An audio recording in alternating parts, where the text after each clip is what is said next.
A continuación vamos a presentar el siguiente tema, capa 2, por David García y Eric Alejandro Estrada. Entrando ya de lleno a lo que es la capa de enlace y cuál es su diseño, primeramente que nada vamos a ver qué es la capa o cuáles son las tareas en las que se encarga esta capa inicial. La primera tarea de la capa de enlace de datos es transformar un medio de transmisión puro en una línea que esté libre de errores de transmisión. Enmascara los errores reales de manera que la capa de red no los vea. Para lograr esta tarea, el emisor divide los datos de entrada en tramas de datos y transmite las tramas en forma secuencial. Si el servicio es confiable, para confirmar la recepción correcta de cada trama, el receptor devuelve una trama de confirmación de recepción. Otra cuestión que surge en la capa de enlace de datos es cómo evitar que un transmisor rápido inunde de datos a un receptor lento. Tal vez sea necesario algún mecanismo de regulación de tráfico para notificar al transmisor cuando el receptor pueda aceptar más datos. Las redes de difusión tienen una consideración adicional en la capa de enlace de datos, en la cual es cómo controlar el acceso al canal compartido. Una subcapa especial de la capa de enlace de datos, conocida como subcapa de control de acceso al medio, es la que se encarga de este problema.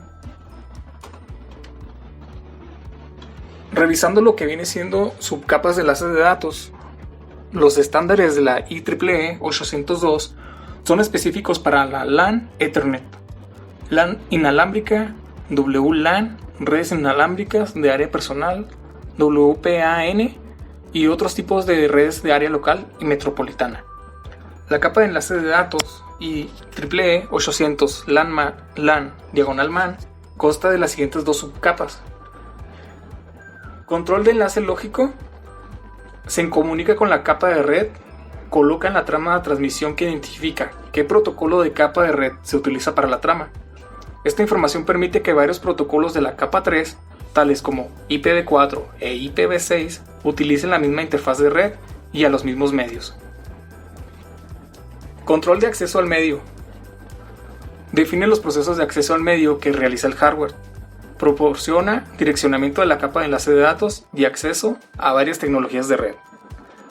La subcapa LLC toma los datos de protocolo de red, que generalmente es un paquete IPv4 o IPv6, y agrega información de control de capa 2 para ayudar a entregar el paquete al nodo de destino. La subcapa MAC controla la NIC y otro hardware responsable de enviar y recibir datos en el medio de LAN o MAN con cable o inalámbrico. La subcapa MAC proporciona encapsulación de datos. Es decir, en la delimitación del marco, el proceso de encuadre ofrece delimitadores importantes para identificar los campos dentro de un marco. Estos bits delimitadores proporcionan sincronización entre los nodos de transmisión y recepción. El direccionamiento proporciona direccionamiento de origen y destino para transportar la trama de capa 2 entre dispositivos en el mismo medio compartido. La detección de errores incluye un avance utilizado para detectar errores en la transmisión. La subcapa MAC también proporciona control de accesos a medios, permitiendo que múltiples dispositivos se comuniquen a través de un medio compartido. Las comunicaciones full duplex no requieren control de acceso. Sobre el control de errores, los circuitos de comunicación a larga distancia suelen tener una tasa de errores comparativamente alta frente a otros medios como las redes locales. En este caso, la capa de enlace de datos es el encargado de conseguir un enlace lógico libre de errores, lo que implica tanto la detección como la corrección de errores. En el caso de las redes locales, dada la baja de tasa de errores, la capa de enlace solo realiza la detección de errores, dejando los algoritmos o mecanismos de corrección de los mismos capas superiores. Los errores pueden producirse en los nodos terminales o de conmutación de la red, en las interfaces que los conectan a las líneas de transmisión o a las propias líneas de transmisión. Acerca del origen de los errores tenemos lo siguiente. Los errores se producen por dos tipos de fallos diferentes en su naturaleza: sucesos estáticos, cuyo comportamiento y existencia son conocidos de antemano, y sucesos transitorios que aparecen de forma aleatoria. Como ejemplo de los primeros, se puede citar la distorsión de señal y las pérdidas por atenuación. Dentro de la segunda clase se encuentran las perturbaciones eléctricas y electromagnéticas. Los errores que proceden de sucesos estáticos resultan mucho más sencillos de manejar. Por ejemplo, porque sus efectos son predecibles de antemano. Así se compensa la atenuación de altas frecuencias con amplificadores ecualizadores. Las distorsiones se corrigen con claves de baja capacidad o baja inductancia. El apantallamiento de los conductores disminuye las interferencias de radiofrecuencia. En resumen, con una buena planificación se puede diseñar una línea capaz de comunicar dos puntos cualesquiera con un número mínimo de errores estáticos. Sobre la detección de errores tenemos lo siguiente. Los mecanismos de detección de errores se basan en la inclusión de información redundante en la trama. Es decir, una serie de bits adicionales que representan de algún modo el contenido del mensaje transmitido y que se envía conjuntamente con el propio mensaje. Aunque ningún método puede asegurar al 100% la detección de todos los errores que se pueden producir, un método efectivo podría ser la retransmisión de la trama una o varias veces, para ser comparada. Incluso si se podrán corregir los errores detectados mediante la comparación de un número impar de transmisiones de la misma trama, esto, lógicamente, se reduce la enorme capacidad de enlace, porque se buscan otras técnicas que mantengan una buena prestación, pero con una cantidad menor de información redundante. Sobre las principales funciones de la capa de enlace de datos, proporciona el tránsito de datos confiable a través de un enlace físico. Al hacerlo, la capa de enlace de datos se ocupa del direccionamiento físico, la topología de red, el acceso a la red, la notificación de errores, entrega ordenada de tramas y el control de flujo. Asimismo, la capa de datos es responsable de las comunicaciones de la tarjeta de interfaz de red. La capa de enlace de datos permite que las capas superiores accedan a los medios. El protocolo de capa superior desconoce por completo el tipo de medio que se utiliza para reenviar los datos. Acepta datos, generalmente paquetes de capa 3, es decir, IPv4 o IPv6, y los encapsula en tramas de capa 2. Controla cómo se colocan y reciben los datos en los medios. También intercambia las tramas entre los puntos finales a través de los medios de red. Recibe datos encapsulados, generalmente paquetes de capa 3, y los dirige al protocolo de capa superior adecuado. Realiza la detección de errores y rechaza cualquier trama de corrupta. Si la capa de enlace de datos, los protocolos de la capa red como IP, tendrían que tomar medidas para conectarse a cada tipo de medio que pudiera existir a lo largo de una ruta de entrega. Además, cada vez que se desarrolla una nueva tecnología de red o medio IP, tendría que adaptarse. ¿Cuál es la aportación que realiza la capa de enlace a la capa siguiente? La capa de enlace de datos prepara los datos para ser colocados en el medio encapsulado, el paquete de la capa 3 en una trama. Una trama tiene un encabezado y una información final que incluye las direcciones del enlace de datos de origen y de destino, calidad de servicio, tipo de protocolo y valores de secuencia de verificación de tramas. ¿Cómo se llaman a los datos en la capa de enlace de datos? La unidad de información son las tramas. La capa de enlace de datos prepara los paquetes para su transporte a través de los medios locales, encapsulándolos con un encabezado y un tráiler para crear una nueva trama. La descripción de una trama es un elemento clave de un protocolo de capa de enlace de datos. Si bien existen muchos protocolos de capa de enlace de datos diferentes que describen las tramas de la capa de enlace de datos. Cada tipo de trama tiene tres partes básicas: un encabezado, datos y el tráiler. Todos los protocolos de capa de enlace de datos encapsulan la PDU de la capa 3 dentro del campo de datos de la trama. Sin embargo, la estructura de la trama y los campos contenidos en el encabezado y tráiler varían de acuerdo con el protocolo. No hay una estructura de trama que cumpla con las necesidades de todos los transportes de datos a través de todos los tipos de medios. Según el entorno, la cantidad de información de control que se necesita en la trama varía para cumplir con los requisitos del control de acceso al medio, de la topología lógica y sobre los medios. Sobre los campos de trama tenemos los siguientes. El tramado rompe la transmisión en agrupaciones descifrables, con la información de control insertada en el encabezado y tráiler como valores en campos diferentes. Este formato brinda a las señales físicas una estructura que pueda recibir los nodos y que se puedan decodificar en paquetes en el destino. Las características de los tipos de campos de tramas genéricos incluyen lo siguiente. Indicadores de arranque y detección de la trama. Se utilizan para identificar los límites de comienzo y finalización de la trama. Direccionamiento. Indica los nodos de origen y destino en los medios. Tipo. Indica el protocolo de capa 3 en el campo de datos. Control. Identifica los servicios especiales de control de flujo como calidad de servicio QoS. QoS se utiliza para dar prioridad de reenvíos a ciertos tipos de mensaje. Las tramas de enlace de datos que llevan paquete de voz sobre IP suelen recibir prioridad porque son sensibles a demoras. Datos incluye el contenido de la trama, es decir, el encabezado del paquete, el encabezado del segmento y los datos.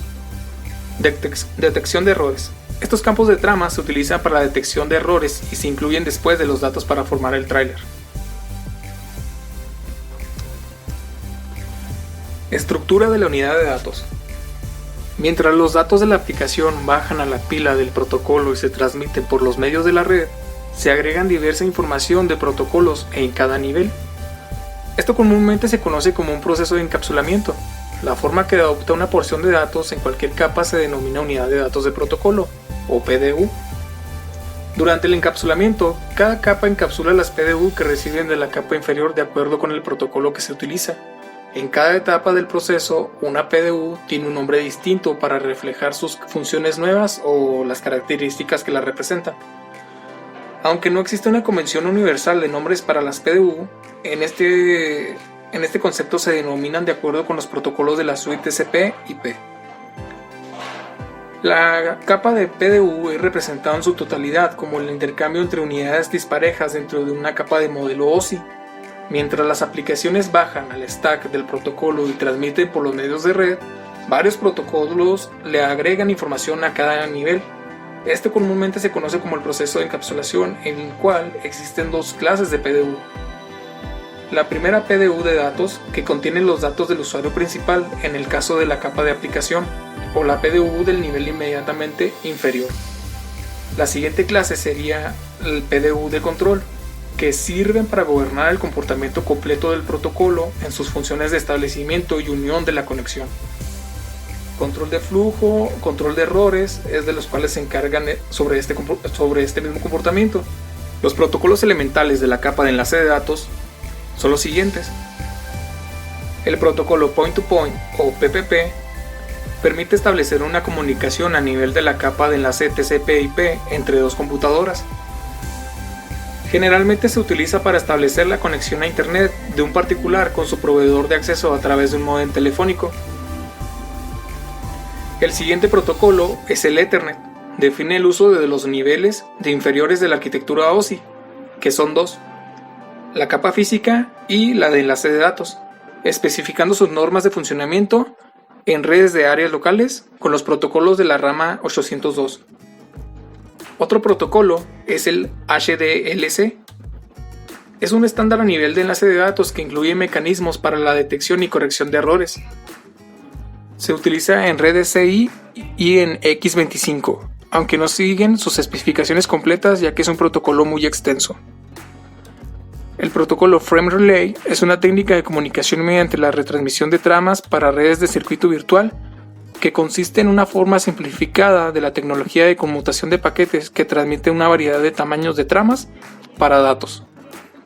Perfecto para la transmisión de grandes cantidades de datos.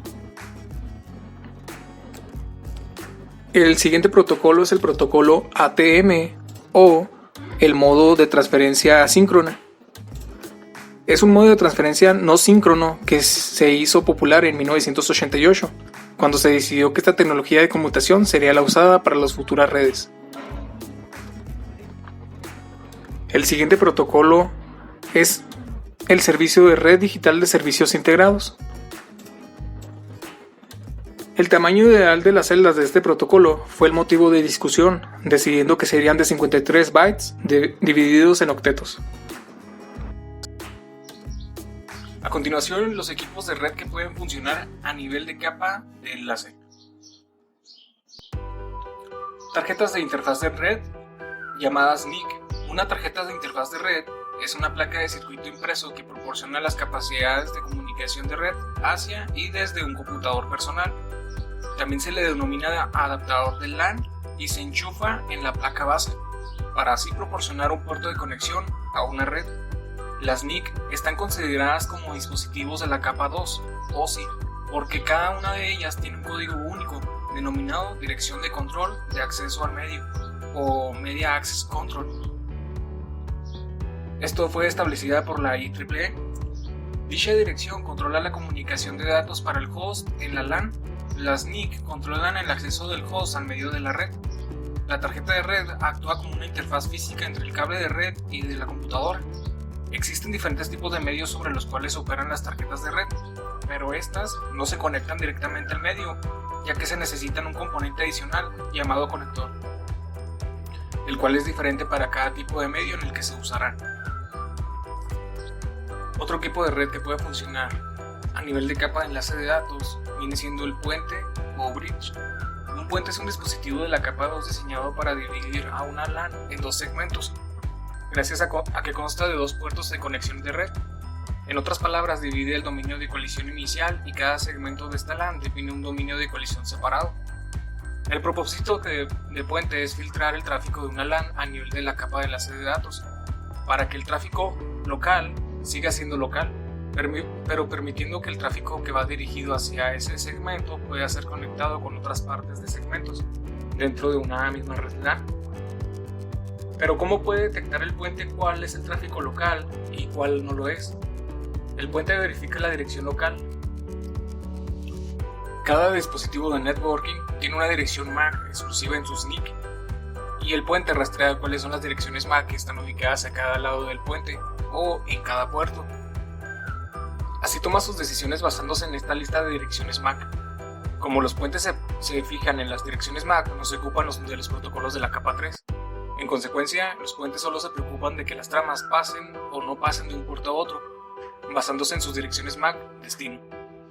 Además, esta función hace que las redes sean más eficientes, al permitir que los datos se transmitan al mismo tiempo a diferentes segmentos de red LAN, pero se colisionen las tramas. La función de segmentación de una red hecha por un puente: cuando el puente recibe una trama en una de sus interfaces, analiza la dirección MAC del emisor y del destino. Si un puente no reconoce al emisor, almacena su dirección en una tabla de direcciones MAC para así recordar en qué lado de red se encuentra en el emisor de la trama.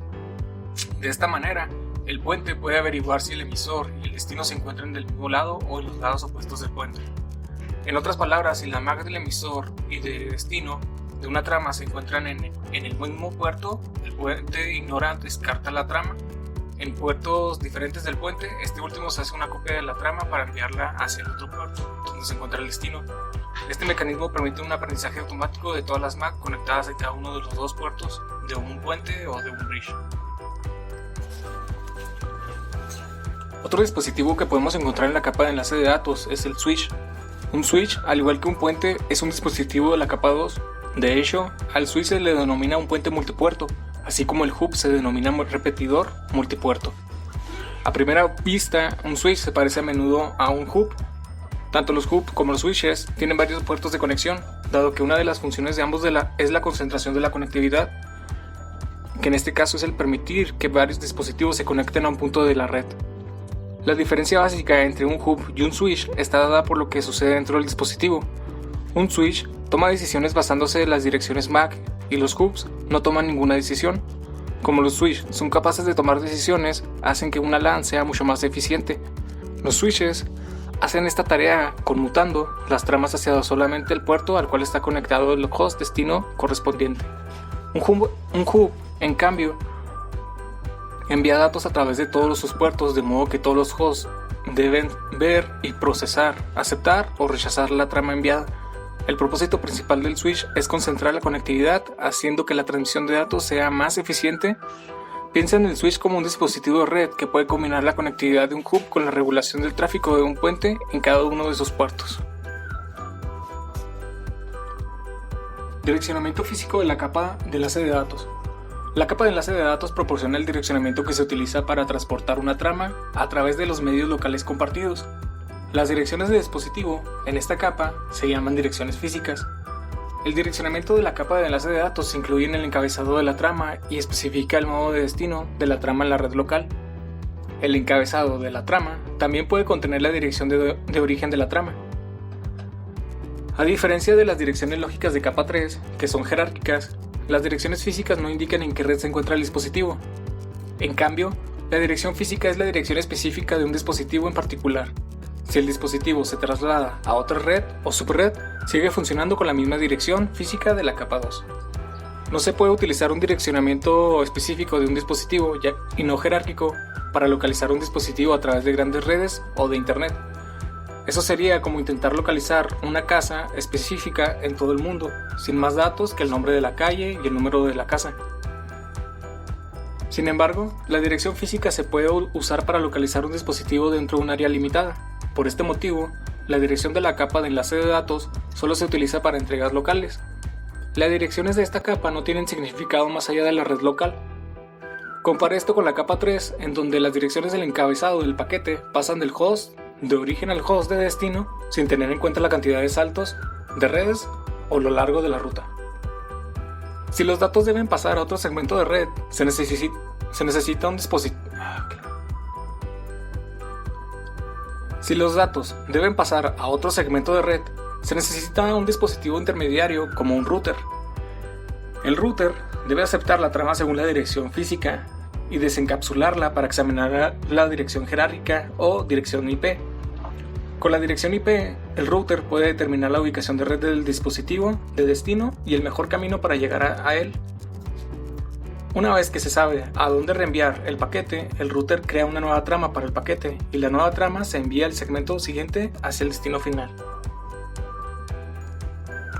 Otro tema de diseño importante que se presenta en la capa de enlace de datos es qué hacer con un emisor que quiere transmitir tramas de manera sistemática y a mayor velocidad que aquella con que puede aceptarlos el receptor. Aunque la transmisión esté libre de errores, en cierto punto el receptor simplemente no será capaz de manejar las tramas conforme lleguen y comenzará a perder algunas de ellas.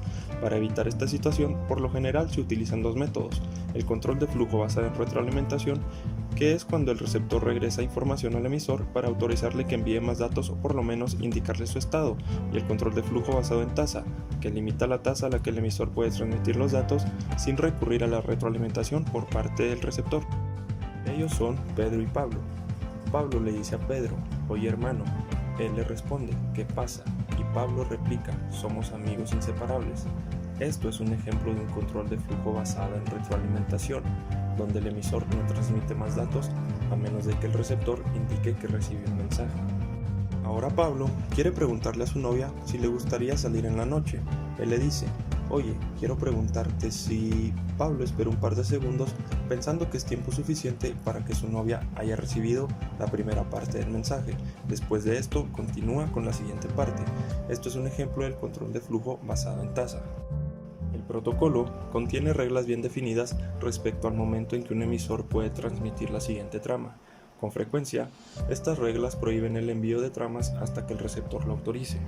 Para ejemplificarlo, digamos que Leticia le dice a Pablo que puede decirle 5 veces te amo, pero que no lo diga más hasta que se lo permita. La manera normal de asegurar la entrega confiable de datos es proporcionar retroalimentación al emisor sobre lo que está ocurriendo en el otro lado de la línea. Si el emisor recibe una confirmación de recepción positiva de una trama, sabe que la trama llegó de manera correcta. Por otra parte, una confirmación de recepción negativa significa que algo falló y que se debe transmitir la trama otra vez. Los códigos de control de errores pueden ser detectores, donde el error se detecta pero no se corrige, se pide retransmisión o simplemente se descarta la trama, o correctores, donde el error se detecta y se corrige, también llamados códigos fake. Para controlar los errores, tenemos que meter información adicional, o sea, añadir redundancia a los datos. En la capa de enlace se utiliza el código CRC, también llamado FCS, utilizado para la detección de errores en ráfaga, que son los más comunes en el nivel de enlace. Un ejemplo simplificado del CRC sería cuando el nivel de red le entrega al nivel de enlace un paquete de datos concretamente con el número 302.